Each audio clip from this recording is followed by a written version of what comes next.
calendario de pago se iniciará este miércoles 10 de abril. Se liquidará el mismo monto que se cobró en marzo. En el segundo se cobrará el aumento y el bono de 70.000 pesos a partir del miércoles 17 de este mes. La verdad que es medio confuso. El pago se hará de forma progresiva según la terminación del DNI, tal como lo hace ANSES habitualmente. Jubilación desdoblada. El calendario de pagos de abril, pensiones no contributivas. DNI, terminaciones de documentos en 0 y 1 el 17 de abril. Los terminados en 2 y 3 el 18 de abril. Los terminados en 4 y 5 el 19, los terminados en 6 y 7 el 22, los terminados en 8 y 9 el 23 de abril. Jubilaciones y pensiones. Los DNI terminados en 0 el 17 de abril. Los terminados en 1 el 18, los terminados en 2 el 19, los terminados en 3 el 22, los terminados en 4 el 23. Bueno, ¿qué se cobrará en abril? Y los demás no dice, bueno. Con la medida del gobierno de establecer por decreto una nueva fórmula de movilidad jubilatoria en base a la inflación con 2 meses de retraso, desde abril la jubilación mínima pasará a 137.216 pesos.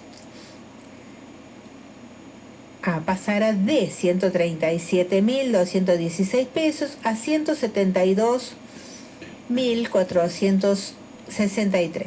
Además, se continuará otorgando el bono de 70.000, por lo cual el haber mínimo ascenderá a la zona de los 242.000 pesos.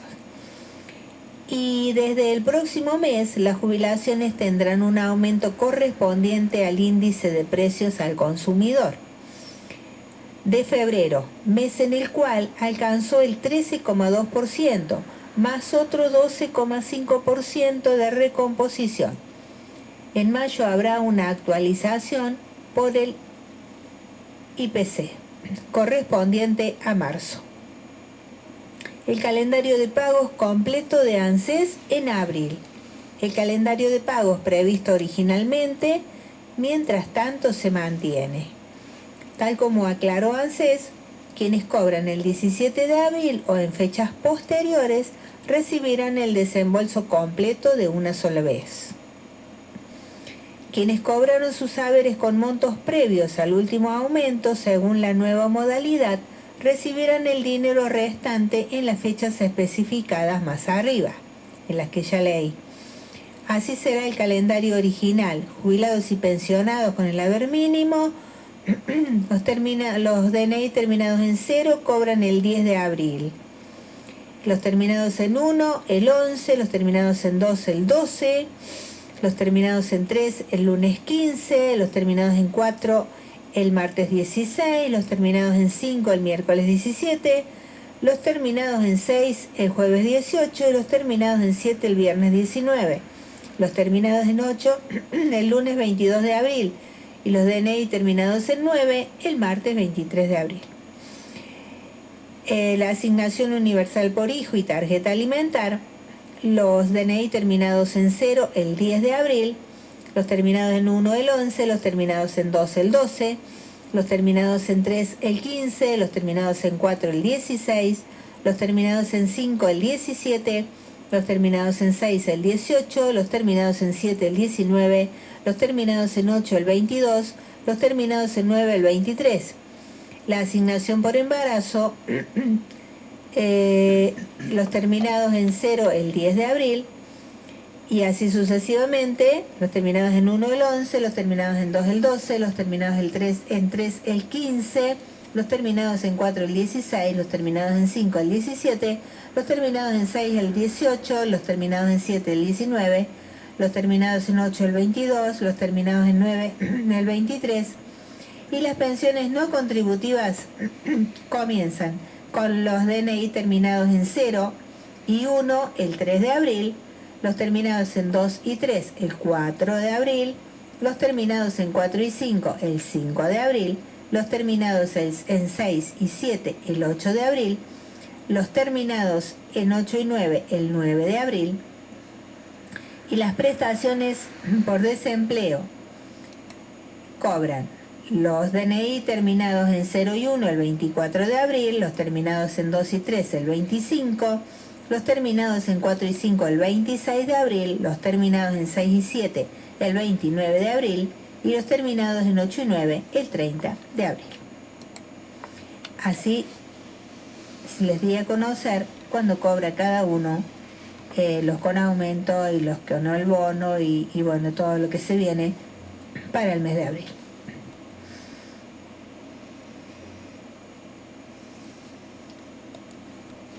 YPF Barale Hermanos, Sociedad Anónima, que te brinda, además del mejor combustible, un lugar placentero donde disfrutar de un café, una merienda al paso, con la mejor atención. Recibimos todas las tarjetas. Con YPF Serviclub, todas tus compras suman y obtenés promociones y descuentos. Cambio de aceite, chequeo integral en YPF Boxes, que podés pagar con naranja en 6 cuotas sin interés. YPF Barale Hermanos, Sociedad Anónima, te espera en Avenida Sabio, Camino Almafuerte, con el mejor servicio. Estudio jurídico de la doctora Ivana Quiroga Mencio, matrícula profesional 10.673, y doctor Walter Rosaroli, matrícula profesional 10.637. Sucesiones, divorcios, defensas penales. Balcarce 580, Río Tercero. Teléfono de contacto 03 571 15 34 58 45.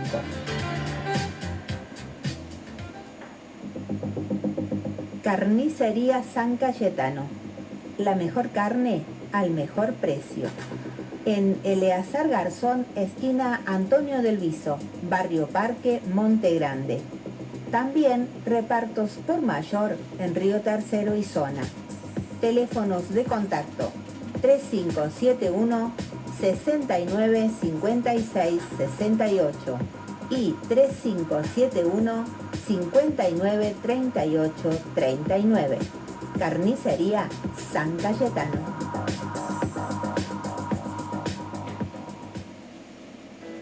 Veterinaria Priotti te ofrece una especializada atención para tu mascota, planes sanitarios, cirugía de media y alta complejidad, traumatología, cardiología, radiografía digital, ecografía, electrocardiograma, odontología, laboratorio de análisis clínicos.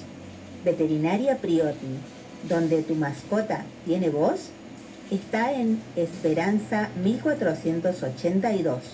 Urgencias 3571 69 28 69. WhatsApp 3571 32 76 07. Y en Instagram, Veterinaria Priotti.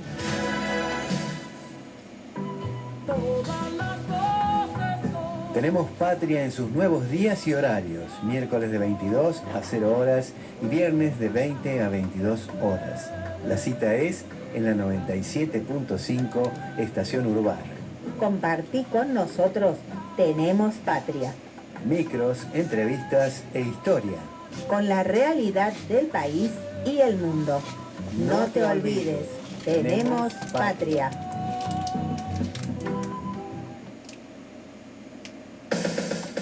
La televisión digital abierta, TDA, llegó a Río Tercero. Es libre y gratuita. Emite a nivel nacional 17 canales y en algunas ciudades se suman canales locales. ¿Qué necesitas? Un televisor LED que posea sintonizador digital o que sea del tipo Smart. Son los fabricados a partir del 2013. Si tu televisor es antiguo, anterior al 2013, necesitarás para ver TDA un decodificador externo que se compra en los mismos lugares donde podés conseguir la antena.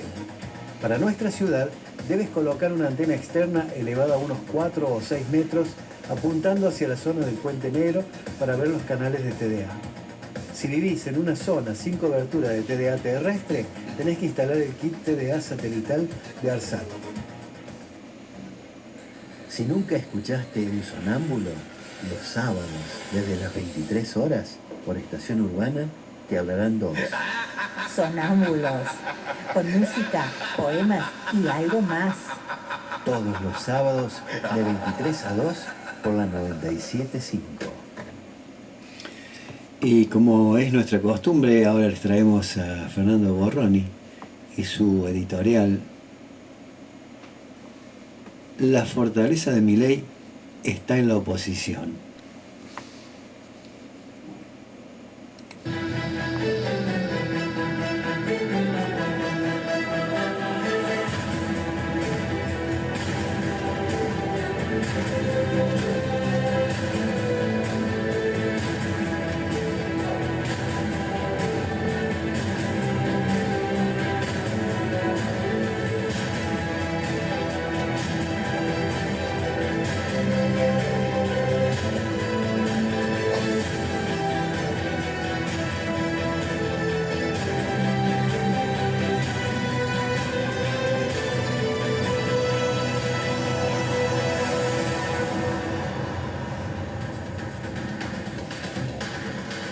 Bueno, les decía, la fortaleza de Milei está en la oposición. Cuando hablo de oposición no hablo solamente de oposición política dirigencial. Hablo de la oposición en cada una de las instancias en que nos ubiquemos para enfrentar las políticas de este gobierno. Claro está, algunas tienen más responsabilidad que otras. ¿Se acuerdan cuando se decía, no, el gobierno de Milei no dura, olvídate? Cuando llegue marzo, abril, cuando comience en las clases y cuando aumente el transporte, no, esto le explota, esto se cae. Bueno, nada de eso. No pasó. No lo estoy buscando, no lo estoy pidiendo para que nadie se asuste. Estoy diciendo simplemente que ese primer análisis que muchos hicieron acerca de que el hecho de que los chicos vayan a la escuela, los gastos que significaban ir a la escuela, el aumento en la educación privada sumado al aumento irrisorio en los transportes iba a generar una tensión social que iba a incomodar a este gobierno y a partir de ahí empezaba en declive. No sucedió. Ahora muchos dicen, no, pero esperá, ahora que arrancan las tarifas. Cuando arrancan las tarifas, la gente va a estar harta de no poder pagar, más todos los recortes que ya viene sufriendo en medicamentos, en salario, y esto termina estallando. No hago futurología, pero humildemente les digo, tampoco va a suceder. Y me quiero preguntar por qué no va a suceder. Aunque sea para arrojar un manojo de respuestas que pueden darnos alguna idea para reflexionar. ¿Saben por qué no va a suceder? Primero, porque la oposición no quiere que suceda.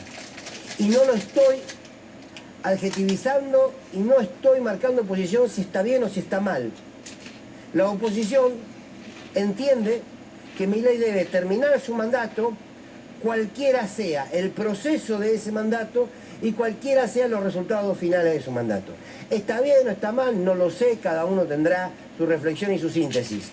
Lo que digo es que la dirigencia política de la oposición entiende que no son ellos los que deben motorizar esto. Y en todo caso deberán acompañar el movimiento social en el caso de que aparezca con más vehemencia. Ese es un punto. Otro punto que para mí es fundamental tiene que ver con que no terminamos de entender qué significó el voto a Milei. Y quiero expresarles una opinión con respecto a esto. ¿Por qué hay cierta tolerancia social frente a estos recortes en algún sector? Claro está. ¿Por qué todavía hay una idea de sacrificio que debemos hacer en nombre de no sé quién que está?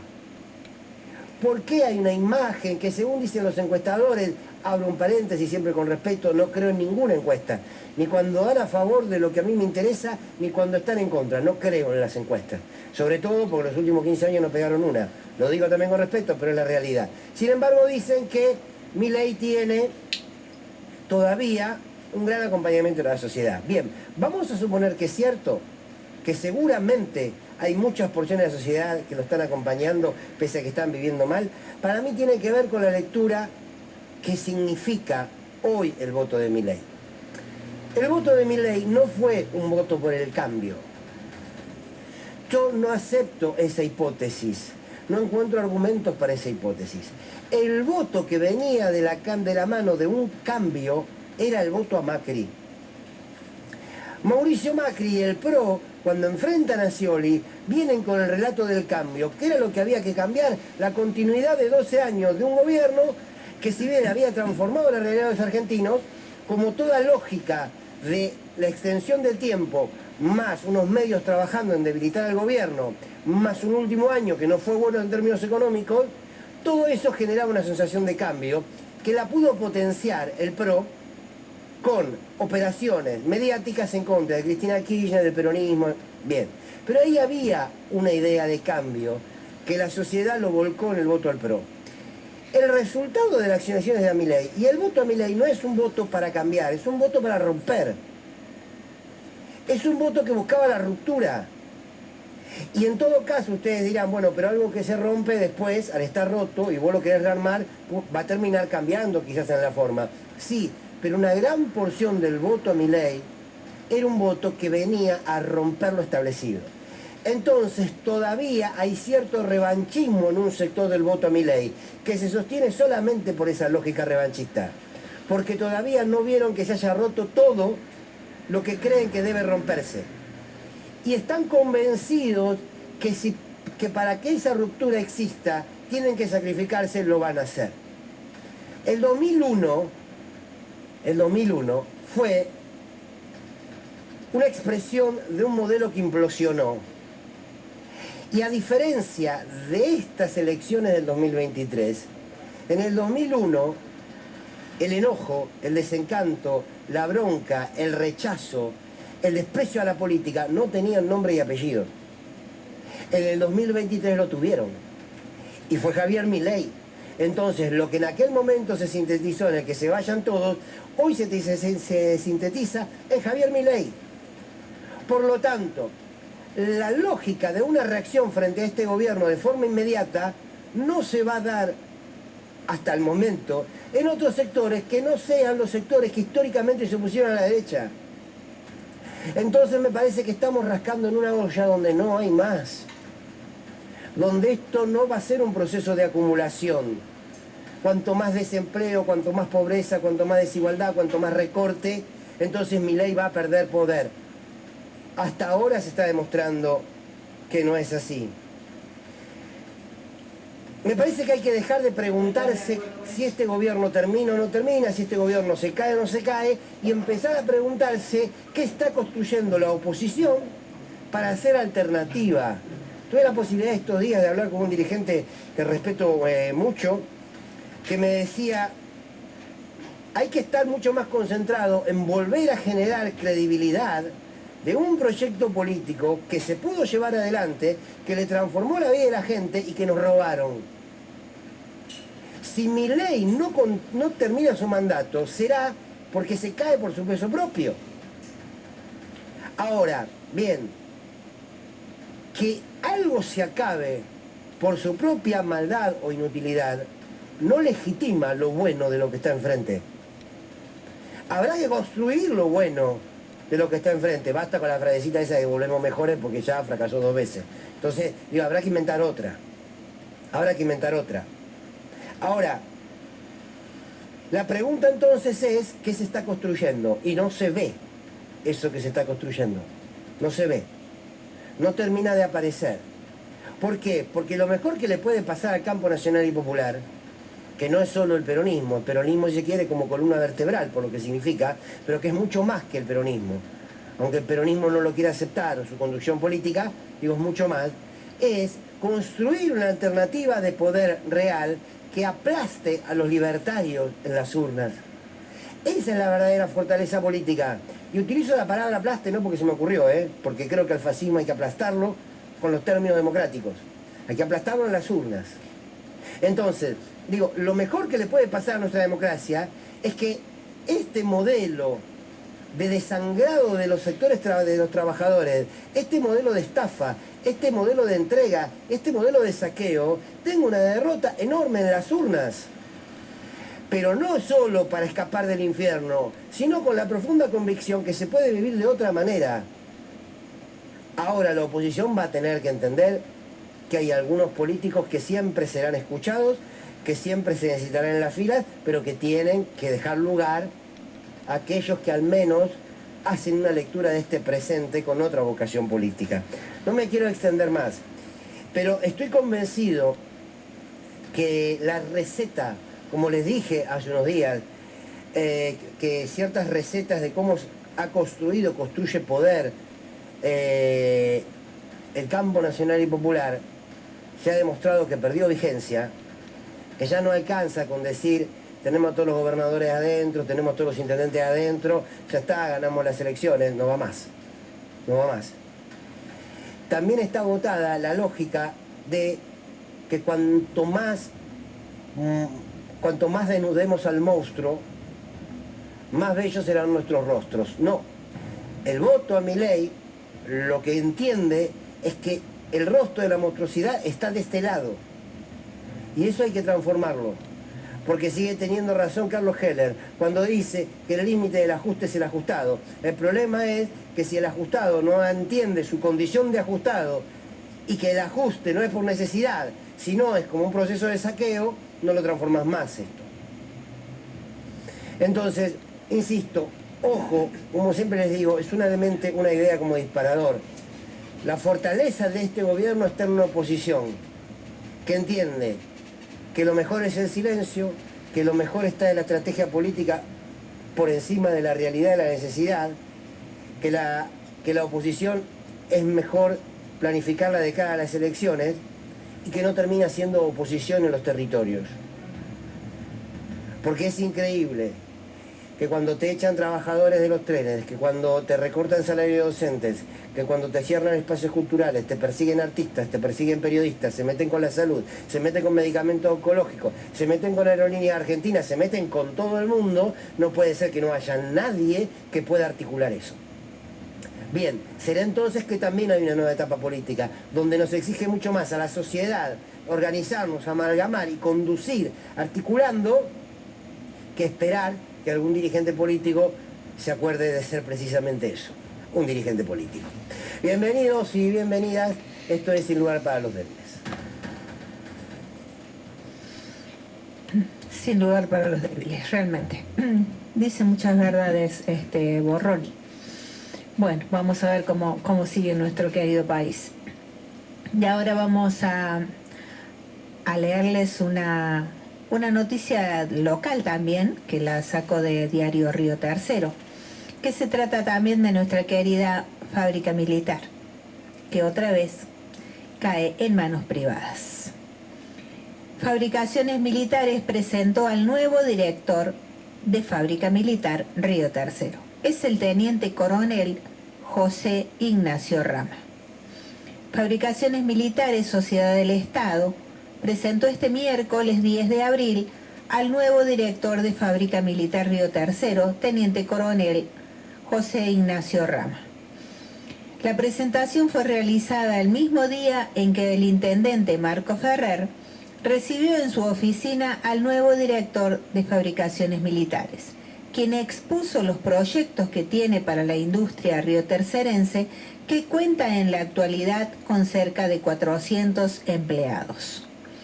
El encuentro también se produjo horas después de que el gobierno de Javier Milei enviara al Congreso una nueva versión de la nueva ley de bases y puntos de partida para la libertad de los argentinos, que vuelve a incluir la privatización de empresas del Estado.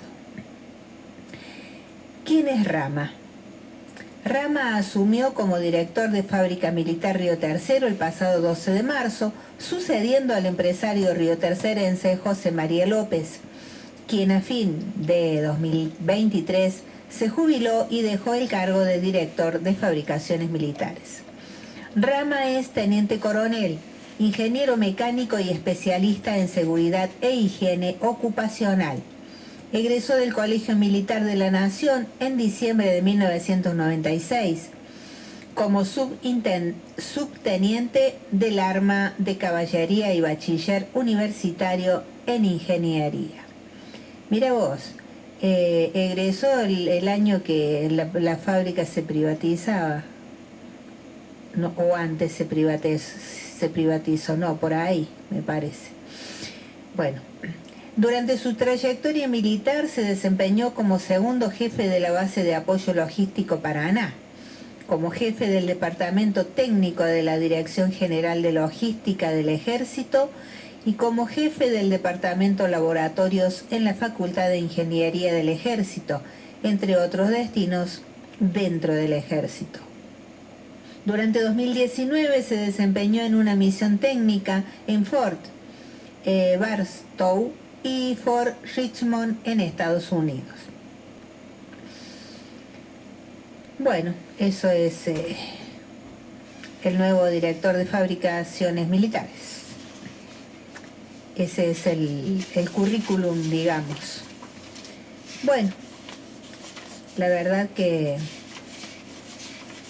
otra vez la fábrica militar en manos privadas. Ojalá que no haya desguace, ojalá que no haya despidos, ojalá. Porque esta historia se ha repetido muchas veces, ya la conocemos.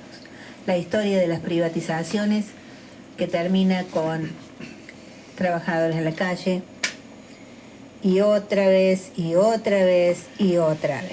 Y si la privatizan es un error garrafal, porque vos no podés, la industria de municiones y armamento, no podés privatizarla.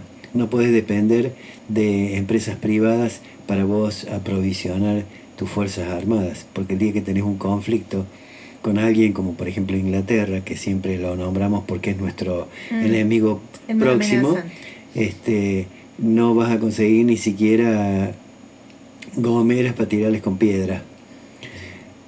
Entonces necesitas sí o sí tener las fábricas militares para la fabricación de municiones y armamento. Eso sí o sí tiene que permanecer en el Estado. Pero bueno, lamentablemente tenemos un gobierno cipayo, tenemos una cúpula militar, muchos de ellos son también cipayos, porque no nos olvidemos que el golpe de Estado de 76 vino a instaurar un modelo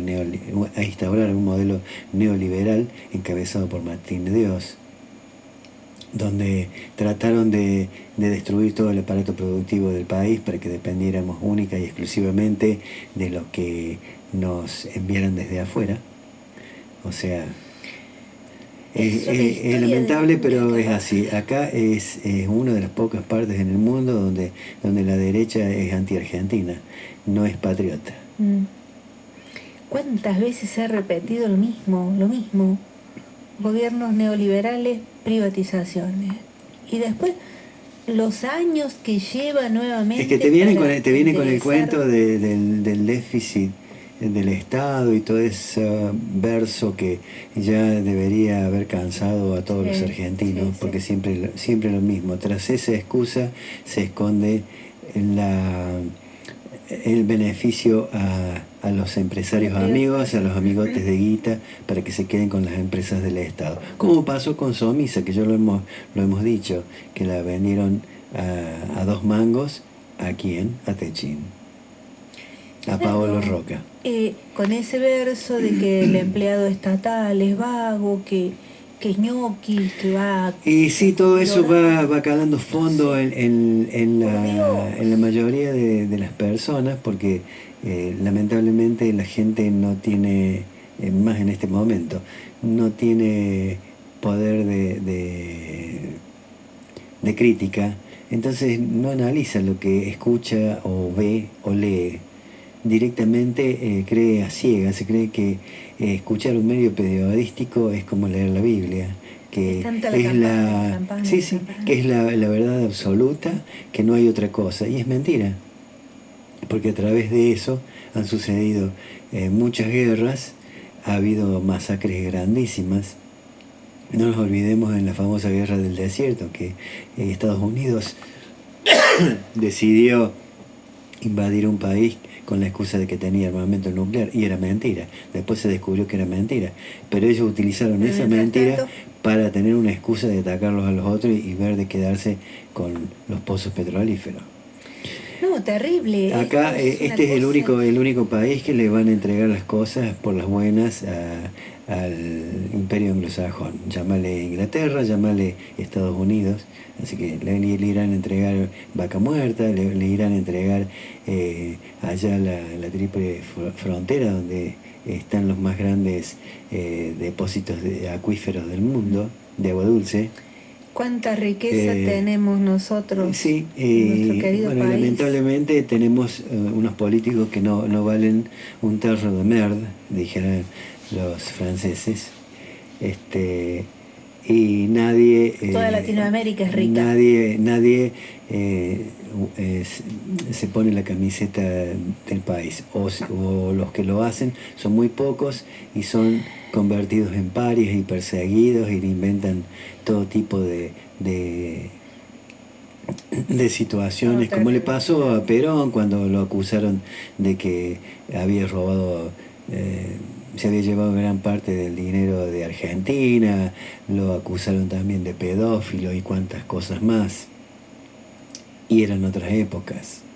Y todo lo que dijeron de Cristina y siguen diciendo, y parece que lo dicen de tal forma que parece que quieren hacernos creer de que son dueños de la verdad absoluta. Es que se lo hacen creer a la gente. Sí, la ¿Por qué mayoría estamos como estamos? lo cree a eso. Porque lo Lamentablemente creen. la mayoría lo cree porque Porque no se ponen a pensar no se informan, que no se los informan años correctamente. que estuvieron gobernando el otro gobierno de izquierda, digamos, o de centro izquierda, todos vivíamos mejor. Pero la gente no se pone a analizar. Escucha nomás lo que le dice X canal de televisión o X emisora de radio y ya se quedó con eso. Aunque con este gobierno esté perdiendo todo lo que ganó con el otro, lo que ganó con el gobierno choro, lo está perdiendo ahora con los honestos. Sí, la verdad que Y no- es y no inentendible. analizan. Es Eso es lo que inentendible. yo no puedo entender. Es inentendible. Bueno, mira, acá tengo de un espacio que se llama Asamblea Ciudadana, que es formado por ciudadanos de Río Tercero, que habla sobre la